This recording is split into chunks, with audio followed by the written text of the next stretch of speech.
साबिक वज़ीर-ए-आज़म इमरान खान कहते हैं कि गुलामी का तौक डालकर उरूज और तरक्की की राह पर कभी गामजन नहीं हुआ जा सकता।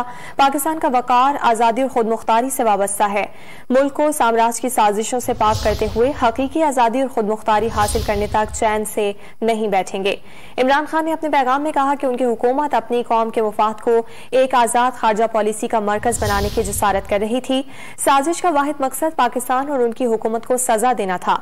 महकूमी में जकड़ने के लिए देर पा मंसूबाबंदी की गई। कौम की क़यादत के लिए ऐसे ग्रोह को अपना हमनवा बनाया गया जो हकीर जाती और ग्रोही मुफादात के असीर मिल्लत फरोशी के लिए हर वक्त तैयार रहता है। अब वक्त आ गया है कि कौम आगे बढ़े और मुल्की हकीकी आज़ादी और खुद मुख्तारी की तहरीक में उनका दस्तों बाजू बने। इस मकसद के लिए एक पुरअमन मगर भरपूर सियासी तहरीक का आगाज किया जा चुका है।